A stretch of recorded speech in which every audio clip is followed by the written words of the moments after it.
So typically what happens with the Hybrid Disciple is, I say typically, Ashley, this is only the second season of the Hybrid Disciple. And really like the first season was me just kind of interviewing you the whole time. At least that's what it felt like. Like I just wanted to delve into your history and like kind of where you were coming from. And then you had the awesome idea back at the end of 2023 to like, get bugged by God and then listen to God and then just start looking up a bunch of people that may want to be on the show.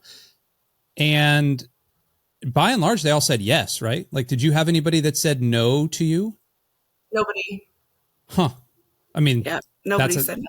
That's a God thing. And so this entire season of the Hybrid Disciple, season 2, has been a lot of interviews, a lot of guests talking at us, but more than talking at us, talking with us. And I think that's a key distinction as well. But typically what has happened is we record a bunch of interviews. Like I think we did all of the interviews in the span of less than a week. We packed it into like 4 or 5 days. And at the end of it, I didn't realize how much we had actually done, like how much we had said, how much we had talked about, how many people's faces we had looked at, like how many hours we had actually spit into microphones, you and I. And so as I was going back editing these, and as you've been going back and pulling social media clips and kind of doing the post-production process, the thing that kept hitting me about this season of the Hybrid Disciple was range. Like that word range just kept coming in, and not range like, yo, home on the range or anything, but like the range of people that are involved in discipleship, and specifically hybrid discipleship, the digital to physical. And so today we want to put a bow on this season. We want to talk about the range. We want to talk about our guests, talk about our interviews and all that. We want to talk about our favorites. We want to talk about some kind of key defining characteristics. Maybe we want to talk a little bit about season 3, since we've talked about that. Hint, hint, wink, wink, nod, nod, nudge, nudge. But Ashley, I want to put this to you. So you've gone back, you've listened to this entire season, you've re-experienced everything. Give me a couple of key things that have really stood out to you. I would say first, hands down, the one that like just kept coming up with every single guest that we had was it, regardless of whether they were pastors or just public speakers or straight up content creators, whatever they were, is every single person at some point in our interview said, you cannot be worried about metrics. You have to be worried about obedience, and you have to be worried about the impact that you're having, even if it's only on a single person. And that resonates with me deeply because I'm a data nerd and I like metrics. So you will put stuff out and it won't perform to the fanfare that you would like. And you forget sometimes that it could be genuinely that God needed you to create an entire podcast just to reach one individual, and that individual's life will be changed, and they could change tens of thousands of lives. And you may never, ever know about it. But if you don't walk in obedience and you stop doing something because you're not getting enough likes or comments or whatever, and your ego hasn't been stroked enough and you quit, then you could potentially be delaying, the salvation of many people. And for me, wrapping my brain around the understanding that eternity is a whole lot longer than the length of time it took for me to create a 1-hour podcast. Preach. That right there has really had to be something that's sunk in my head. So I feel like that's probably the biggest takeaway for me from season 2, because these people don't know each other. So it's not like they've been conspiring saying like, let's tell Ashley and Andy that they've got to worry about impact versus metrics. They didn't do that. That's legitimately how they feel and what compels them to do what they do. The other thing that you and I were discussing a little bit off camera was understanding that, especially if you're over the age of, I would say 40, which Andy and I are, so I'm speaking to myself, how often whenever you decide that you want to step into the digital space and you want to do ministry and build community, you carry with you these implicit biases from a myriad of seasons. So for instance, like, if I'm being honest, whenever like AOL chat was a thing, like back in, I'm really aging myself now. Back in like you hear that door creak 1997, 98. Yeah, you hear that door creak and you're like, And, ooh, you know, you that's had, like, my boo. Yeah. You know, what was taught to us at that age about the internet is and it's not a lie, but it was like a hyper focus is like, you can't really build relationships on the internet because the only people that hang out on the internet are creepy and weird and like, and so you got to be like a little bit closed off, like don't be fully open because you just don't know who you're talking to. And so then, if I'm being honest, when I first stepped into the space with the intention of like ministering to people, that bias is still in the back of my head because you don't just get rid of those. They don't just disappear. They're always like somewhere floating around in there. And unless you address them head on, they can really impact your ability to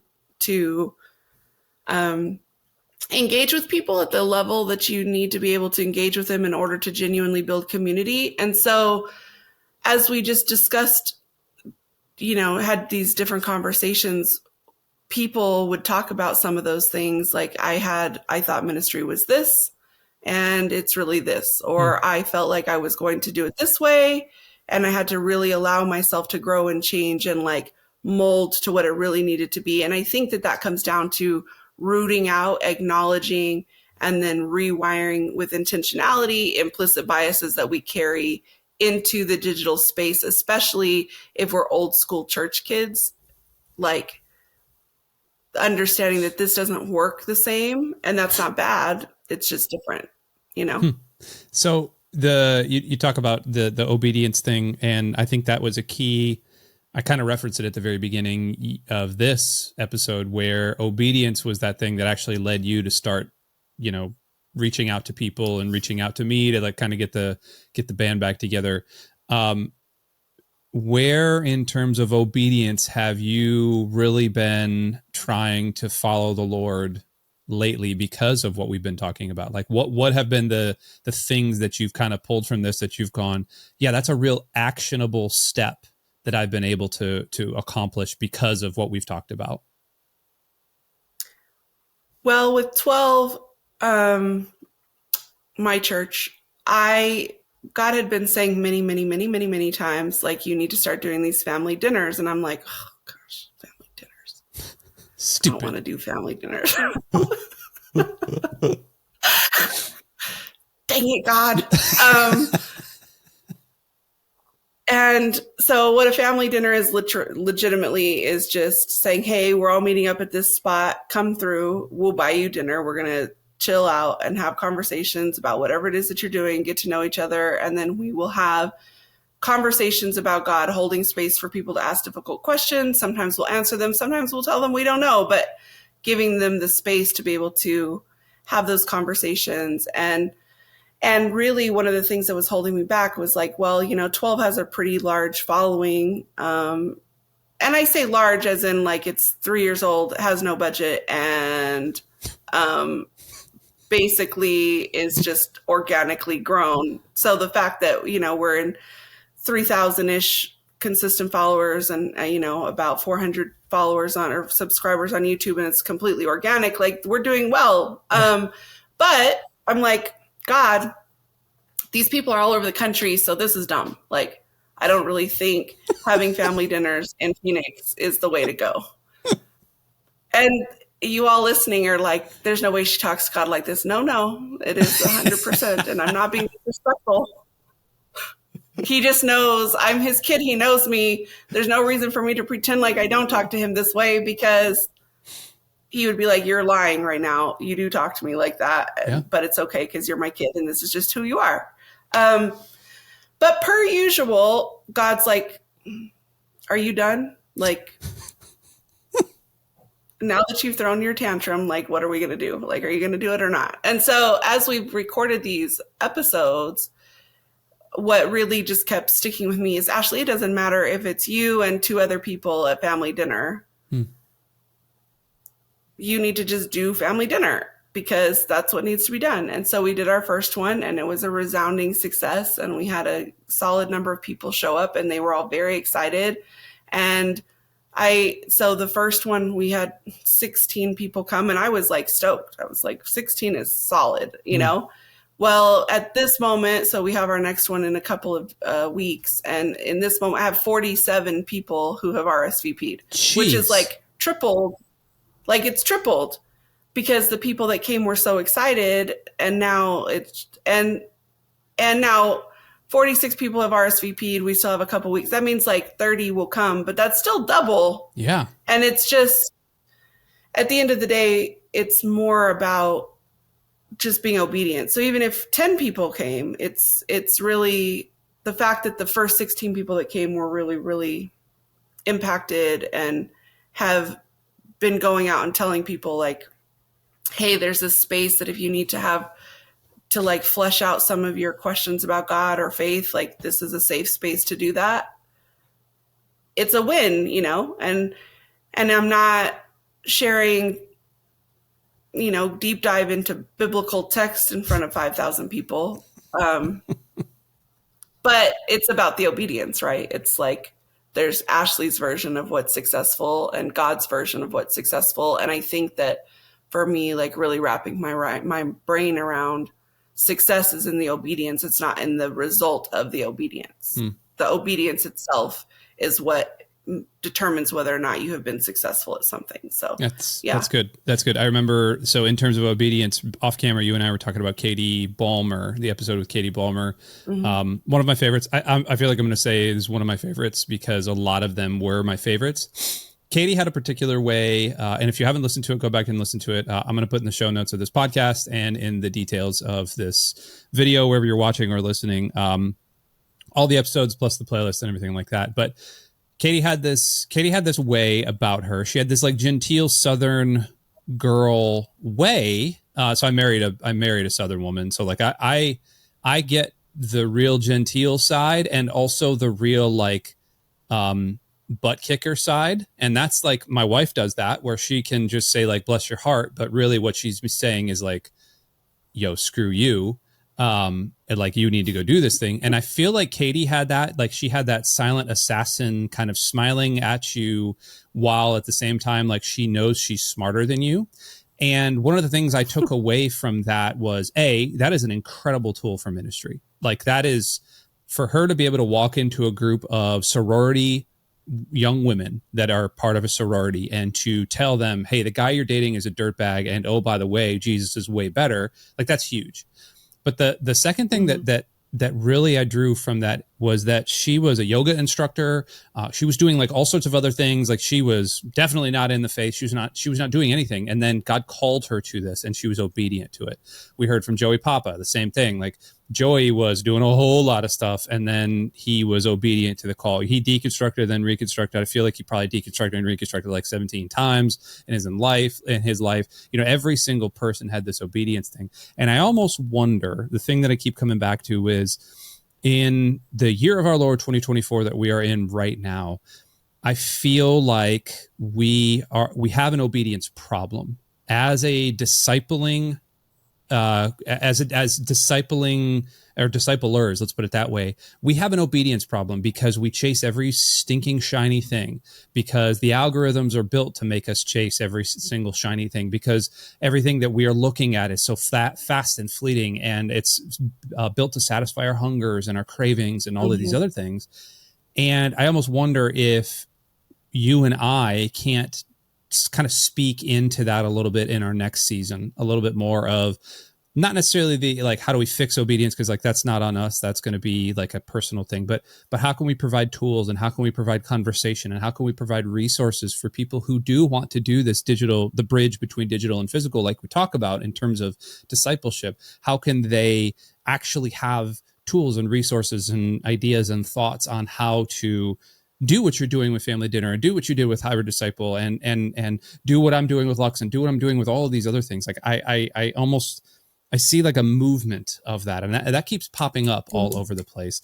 At 12 specifically, Are you coming into contact with people that feel like they're going wayward in their obedience, or do you have people that are just, they have no clue what that even means?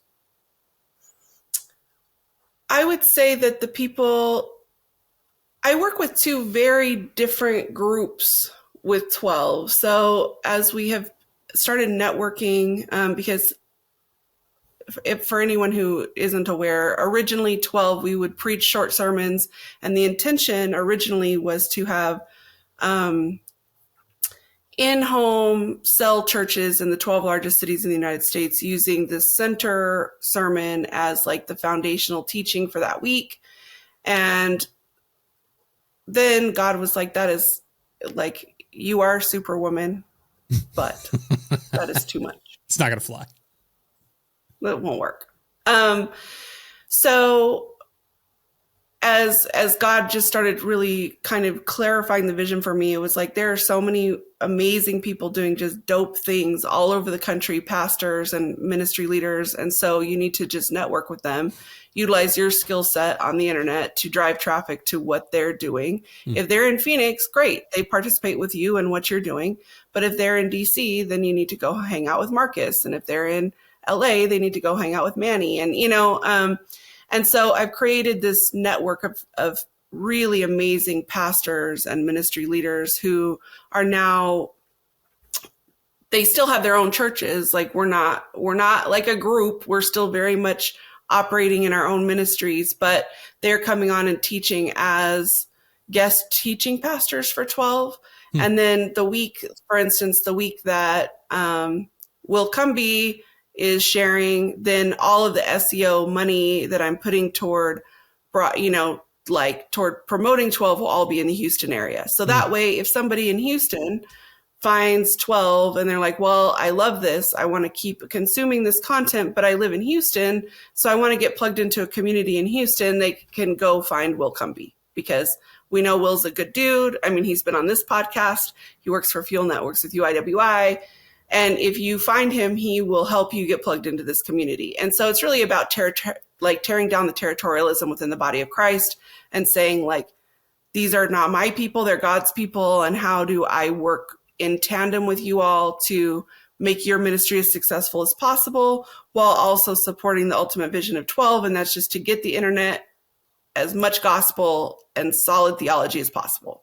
So with that group, those people are hardcore dedicated to being as obedient as possible, right? Like, obviously, they're in ministry. Not to say that, we ministry people flub up too, but like their heart is for Jesus and for accomplishing, the Great Commission, and they want to walk in obedience. And so that's what they do. The complete opposite, though, are the people with 12 that I would say participate with us in person. A lot of them are either non-churched, like they didn't grow up in church at all and have never had any sort of experience with church or with God. And so there's that element, right? Or you have the people that are so completely burned by the church and they are carrying around so much church hurt and anger and confusion and bitterness that they don't care about being obedient either. In fact, obedience is almost like insulting to them, because why do they want to be obedient to God that hurt them so badly? Yep. And so I kind of operate in this bizarre, like, middle realm where I'm dealing pretty heavily with both. And that's an interesting space to be in. I seem to walk, now that I say that out loud, I seem to walk a lot with my feet in two places, because I'm obviously very much in the digital space, but I'm also doing ministry in person. And I work very closely with super solid believers and faith leaders and who love Jesus. And I walk also very consistently with people who are like, I don't want to have anything to do with any of that. So I wouldn't say that it's one way or the other, but I would agree with you 100% that we do have an obedience problem. And some of it, even you and I, be transparent here for listeners. Andy, you can cut this out later if you want. I know, everything sticks. Even you and I mean, obviously we put a lot of time into this podcast. And we were having a text conversation the other day where we were talking about metrics, right? And we were saying we're not getting as many downloads as we'd like. Like the numbers on Hybrid Disciple are not as like grand as we would love for them to be. And we appreciate the people that consistently listen. But it's very easy to be like, well, should we keep doing this? Because this takes time. Like you're a busy guy, I'm a busy guy. And I had to remind myself, and then I reminded you, that they say podcasts don't even take off unless you have a huge marketing budget for 3-4 seasons. Yep. That's just normal. Yep. And what happens, I know this 100%. You will never convince me that this doesn't happen. There are a lot of well-intentioned people that start really amazing things that quit because it didn't hit. Because on the internet, all we see is the success. We don't see the years and years and years of time and energy spent to get the person to that point. We only land on their page because of discovery pages on Instagram after they have been on the internet for 9 years. And we think that this was some sort of overnight success, and 95% of the time it is not. Like 95%. I mean, Gary Vee, who you all will hear me reference all the time, he started selling wine in his dad's wine store basement on YouTube and selling repurposed baseball cards that he would find at garage sales. And it took him 20 years to get to where he is right now. Like, I didn't know who Gary Vee was till probably 4 years ago. So where was he? Did he just not exist the 16 years before that? Like, no, he was like hustling, right? He was like grinding it out. And that's the thing. Like we hear all about virality, and we hear all about like how people grew 50,000 followers in one post, and that can happen 100%. But what we don't typically talk about or remind ourselves of is, the person who has 150 followers may never have more than 150 followers, but are consistent and obedient and are arguably having a deeper impact on those 150 people because they know them and they have taken the time to really curate content around them and for them. And so that relationship is there. And we have to, when it comes to obedience, especially in this space, we have to get our minds over focusing on virality and just focusing on who did God tell you to talk to, and you just need to talk to them. I mean, what the old saying in sports, and I'm not sure about anywhere else, but it took me years to become an overnight sensation. And like, it's kind of like, elbow, elbow. But if you think about it, yeah, it takes you years. It's the same thing. And I'm going to do the pastor thing, but anytime anybody talks about discipleship, it's the old, I think it's Eugene Peterson, Henry Nouwen, who says that following Jesus, being a disciple, being a follower of him, being a student of Jesus is a long, slow obedience in the same direction. Yes, you are overnight, you're saved and you are sanctified, boom, immediately like that. But then there's progressive sanctification, which is every day, every hour, every minute, you're supposedly trying to get better and better. And that's a big high churchy word for just like long, slow obedience in the same direction.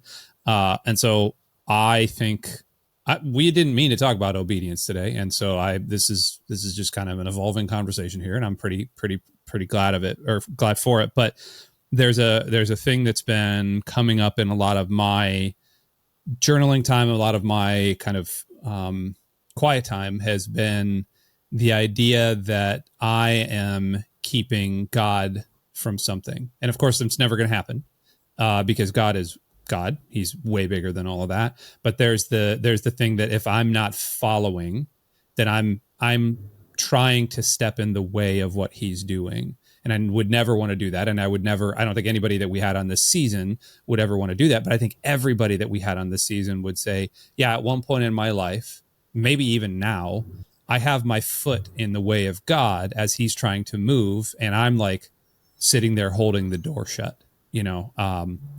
don't ever want to be that guy. And so I think next season, let's take a swing at that. let's take a swing at opening that door just a little bit. As we talk kind of about next season, we'll get there in a second, but who's your favorite guest of this season so far? Or who was your favorite guest? And I know they're probably all your favorite, so whatever.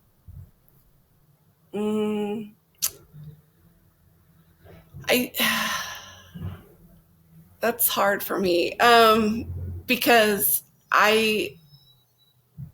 the people that we had on, I know all of them like personally, and so I know elements of their life that, you know, obviously are not on the podcast. I know some of the things that they've grown through and struggled through, and I know like, and I have engaged with them, some of them a long time, some of them not, but now I'm engaging with them since, you know, and so that there's an honor in that.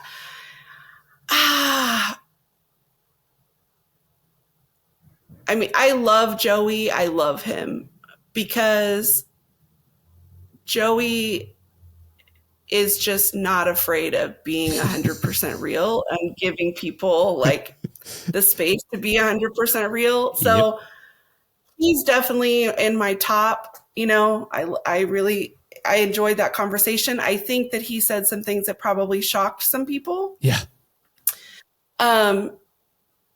But sometimes we need to be shocked. Like sometimes church people, we live in this little like frou-frou wonderland, and we don't have conversations that like jar us into understanding like there are people that are really dealing with some real stuff, and they're sitting next to you in the pew. They're not like out there, they're in here. And are you even paying attention? And if they were honest with you about what they were going through, would you even step up to the plate to help walk them through that season? Because I think a lot of people wouldn't. So I really love Joey for being as candid as he was, and for, you know, Jay, like she's just such a sweetie, and her episodes are most viewed, most listened to. Which is, I'm not going to say it's crazy, but like, that's crazy. And I think she was awesome. She had a million good things to say. She had energy and life and vitality. She had training. She knew all about it. And yet I was, as I'm editing that one, I'm going like, oh, you know, this will probably be fine. And then I look at the metrics. I'm like, what the heck, dude? How did that happen? Yeah, which goes to show you just don't know, which is why whatever God tells you to do, you got to do it, because you just don't know. But because she's young, you know, and like she killed it. So I'm really proud of her. I don't know. It's hard. And, you know, you already know that I love Ian and I love Ken. Like those are like my fangirl content creator, like guys that like, I avidly consume every piece of content that they put out. I share it constantly. You know, in fact, like if somebody's saying something crazy that's just not theologically sound, I like comb through Ken Arrington's videos to find something, because he's just so great at like explaining contextually and theologically why you don't know what the heck you're talking about. And at the end of his rant, you're like, oh, thank you so much for kicking me in the behind. Like he's genius at it. So I don't know. I mean, those are probably my top 4. Okay. We can go 4 out of 8 that we've had. So yeah. But Kells is, I mean, there wasn't any of them that I was like, meh, meh. Like none, I didn't have any of those. No. And I don't want anyone to hear that. I have 2 favorites. My first favorite, obviously Ian Simpkins. Been following that dude online. I think I fangirled hard on the episode anyway. And I probably embarrassed him a little bit, but like, whatever. I don't care. He's a grown man. He can deal with it. But the second one that is my absolute favorite was Ken Arrington. And I'll tell you why. That dude, he didn't answer any of our questions at all. And yet he was the most theologically diverse.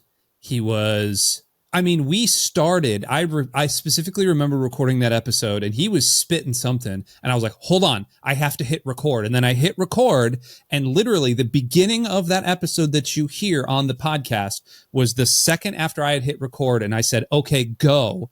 And then it was like, he paused. He was like, he was waiting. And then he was like, you know, when a dog sees a squirrel and like you open the door and like that dog bunches up and like jump. That's what he was. He just like jumped out at this point. And I was like, all right, man, let's go. I think I said maybe 10 words that entire episode and I was completely fine with it. Like both you and I like, all right, we're going to lay back and let this dude just have an hour-long conversation about everything. And it was awesome.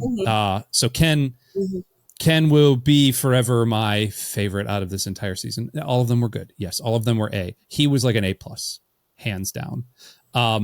Did you get any new perspectives on anybody throughout this season?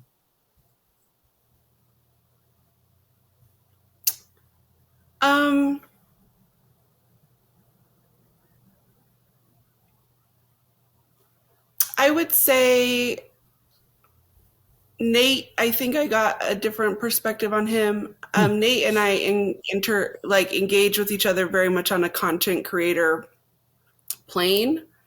And so anytime that you have the opportunity to sit down with somebody that has a following of his size, and not just a following, like an impactful following, like he genuinely impacts people. And if you read through his comment sections, it's always packed full of people just thanking him for reminding them that they're worth more than what they've been putting up with. And like he really does impact people. So anytime that you get to sit down with somebody like that and kind of hear the brain behind their why, I feel like that's a really great gift. And if people are listening to the season and they really would like an episode that kind of explains the thought process behind some things, I would say his episode is probably the best one for that, because he talks about the strategy behind how he grew his following and how much he posted. And then whenever he was feeling burnt out, what his steps were to kind of get himself out of that so he could continue creating. And like, there was a lot of that discussion. And I feel like that just sort of gave me a different viewpoint into just him as an individual. And I felt like that was definitely a positive thing. And it also reminded me as a content creator, like, you know, consistency is key, and it is okay to shift the way that you do things if you need a little bit of a break, but don't quit, you know? So I would say that he was my person for that. That's interesting. For me, the garbage truck's going by. Hold on 1 second, because it's going to get real loud for a second. I don't know if you can hear the garbage truck. It sounds like a dishwasher to me. Oh, there's a bang. Well, yeah, he's like immediately in front of my house. So there he is right there. Skirt.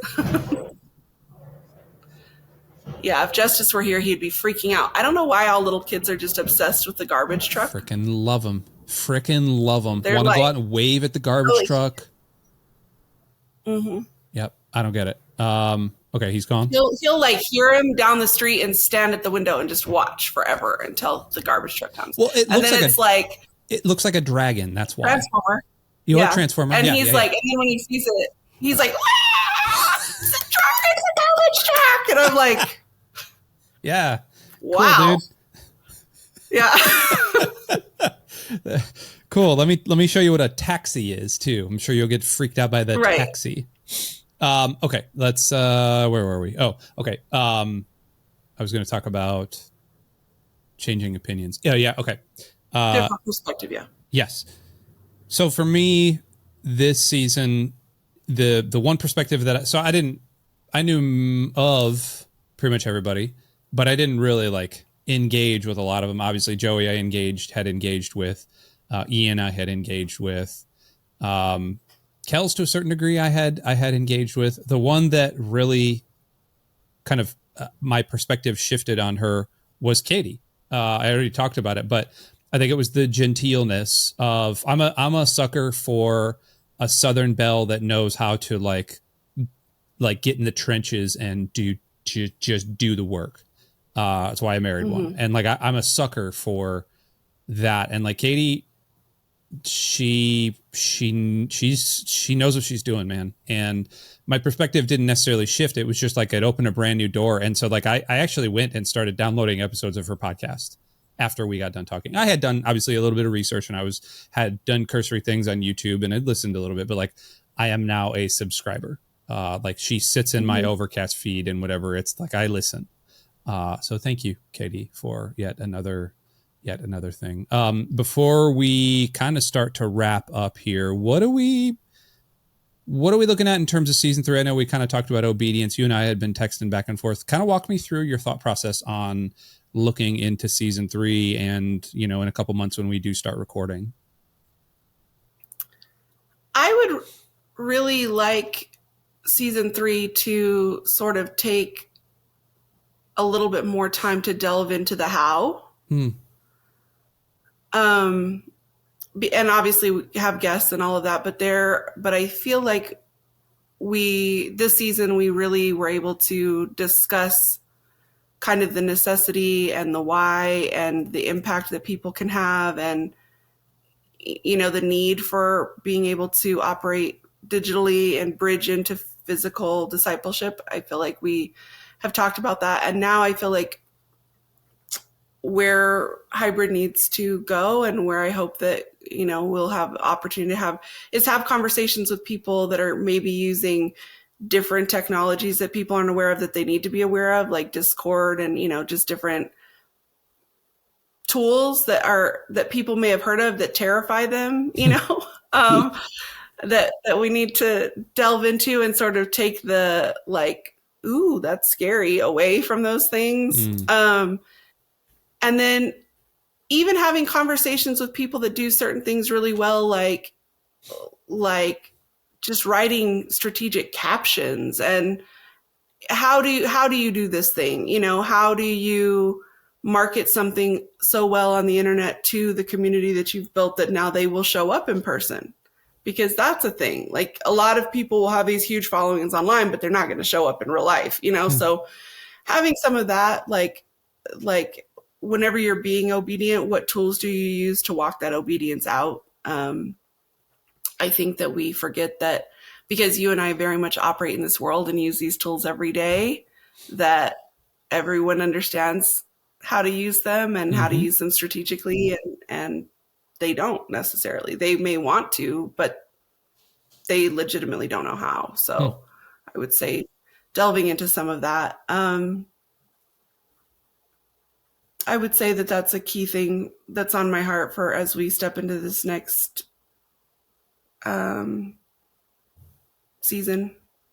That's good. I appreciate that one. I, as a streamer, stream nerd, Twitch, Discord dude, like all of that speaks directly to me.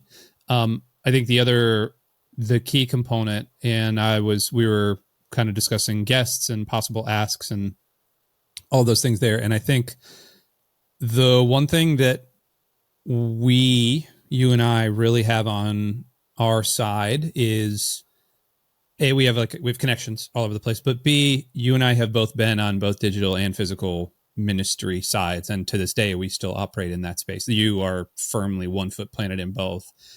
And so we're recording this in the middle of April 2024. And I don't know what it is like out by you, but election season has just skyrocketed around here in Florida. And there's a lot there. There's a lot. And I'm not saying we're talking about election stuff, but in the middle of that, there is a discourse happening about your rights and your freedoms and the things that you need to be doing as an American citizen, as a citizen of this world. And I want to push back on some of those things in this next season and talk about, okay, cool. It's okay to be obedient to the world, and not the world like the flesh, quote unquote, the sarks that Paul talks about. But it's okay to be obedient to your country. But above all, you have to be obedient to the kingdom of God. And Mm-hmm. I looked at some of the guests that we have on and somebody that I had suggested and know for a fact that they will want to talk about that.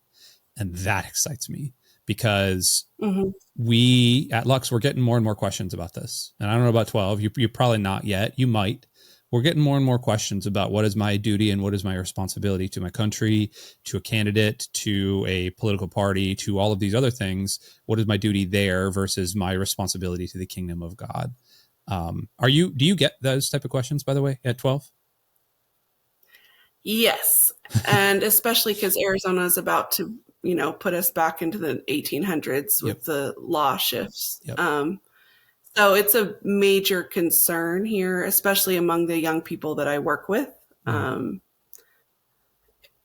the point where it's like legitimate. And remember, I work with victims of sex trafficking. Yep. So whenever you work with victims of sex trafficking, you are working with women who could have ended up pregnant through very, very horrific situations. And that just, it's a complicated issue. It's as much as we would love for it to be just like this cut and dry thing, it is in fact not. And anyone that has ever experienced sexual assault and definitely if you've ever experienced sexual assault 20 times a day for 4 or 5 years, to say that you are required to do whatever the government tells you about your body, you're just being raped again. Oh. Just in a different way. Oh.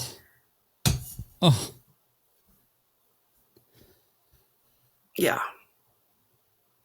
I don't know that I don't know that we can talk about that on the podcast because I'm going to cry the whole freaking time. It's awful. And I sit in rooms with these girls all the time and it's terrifying for them. Not so much for them if they're out of it, but I think that they just have a different perspective of the sheer quantity of women that are still in it. And they understand the desperation of what a person would go to that could ultimately lead to their death if they are forced to do something because a law has been so ridiculously pulled back. And, I might get canceled multiple times in this next season, Andy. So just brace yourself. Yeah, let's do it. Because you already know, I'm very much I think for myself 100%, but it's not along party lines. Like there are things that Republicans do that I'm like, that's smart. We should do that. And there's things that Democrats do that I'm like, that's smart. We should do that. And the flip side is I'm like, you're an idiot. And you are definitely an idiot. So there's just, at the end of the day, as I navigate the questions that come up and, there will be people who are violent and mean that are picketing for these laws to change back. And it's typically women that are postmenopausal that don't have to worry about it anyway. So I get real fired up about this topic. I didn't mean to do this. This is great though. It's so all of that to say, we definitely are facing it, and it's difficult because how it's navigating that conversation with these young people that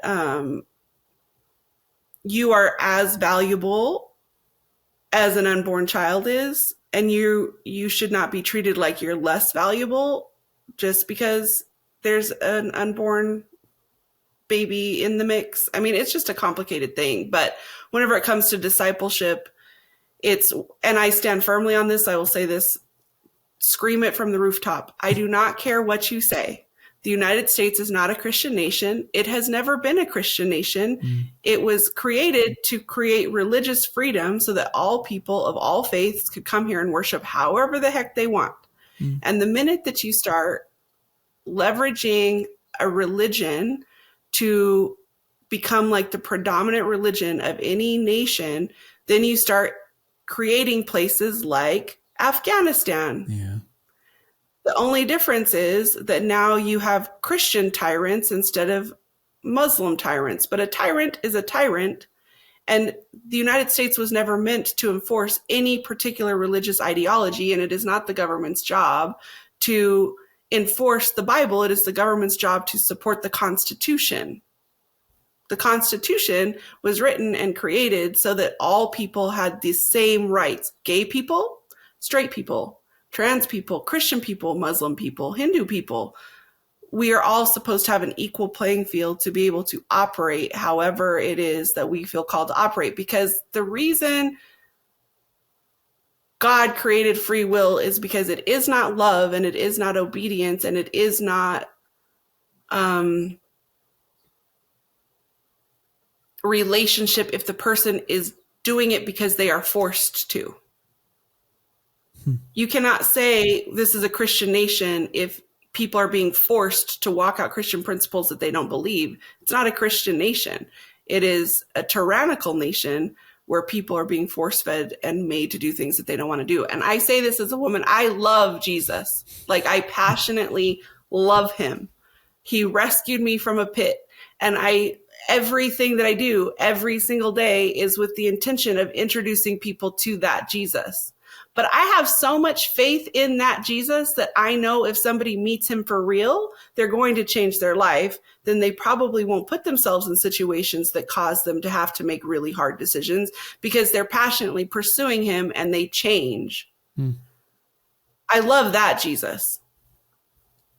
What you are never going to get me to ascribe to or to force other people to ascribe to is that they have to pretend to love him in order to be safe and accepted and cared about. Those are two very different things.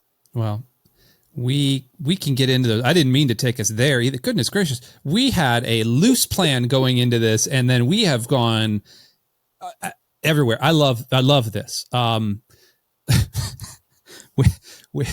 It's a good thing we're not a nonprofit because then we'd have to like really watch what we're saying. But we're not. This is not nonprofit. We're podcasts. We do whatever we want. We can say whatever we want. So I might just poke the bear a little bit and try to incite you. So we'll see. We'll see what happens. Before we wrap up. And then you have to realize in college, I studied international relations, which is basically a government degree on crack. So... Touche. So, I have my crack government degree and I can get real fiery. We can bring my brother on. He works for the Senate. Like we have all kinds of fun. He works for the Senate, really? Mm-hmm. Huh. Can I ask what he does? For 9 years. Do I have to cut this out? He's the lead Senate correspondent for the state of New Mexico. Really? He lives in DC. He's written legislation we literally follow now. Like we follow laws that my brother wrote. Wow. Mm-hmm. And he's gay, so that's a whole thing. And he loves Jesus. So you want to stir the pot. We'll just bring in the 6'8" gay Democrat that loves Jesus. We'll do that. Next season on Hybrid Disciple. We're stirring all the pots. Oh.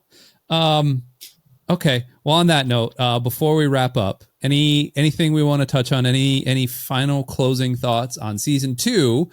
Because now I just want to record season 3 as soon as possible, but any closing thoughts, before I stop recording and start editing this? Just, if you feel like you're supposed to do it, just do it. Like faith without works is dead. That works part is pretty important. So if you feel like God has told you to do something, do it. And if you fail forward, get up, do it again, slightly better with a little bit more information, but failure is not fatal. And moving forward, you just got to take the leap. Like I think so many times in these spaces, whether it's planning a traditional church or starting a podcast or just consistently putting out content that you feel led to put out, we don't do it because we have analysis to paralysis and we think of all of the things that could potentially go wrong. And then We think we have to have all of our ducks in a row in order for whatever it is to be successful. And I will tell you from experience, 12 went from a concept in my brain to a full-blown thing in 3 months. Because I knew it was what I needed to do. And I knew if I gave myself too much time, it would not happen because I would talk myself out of it. So I would say just after the entire year and or this whole season, everything that people have said, like, if you feel like you're supposed to do it, it's because there is one person somewhere that God wants to reach with whatever your vantage point is, and you need to just take the leap. Just do it. Like, planning is important, la la la, but I'm all for just jumping off cliffs and expecting God to catch you. Just go for it. And on that note, we're not going to steal a trademark from Nike by saying just do it, but get out. We need a catchphrase now. So get out there and get it. Does that work? Get out there and get it. I have to think about it. Yeah, that was kind of that's like the 40-year-old white guy in me. You get out there and get it, Tiger. You go for it. On that note, Ashley, this has been a really, really fun season. I'm looking forward to season 3. Thanks so much for putting this all together, and thanks for letting me tag along on this journey. Thank you.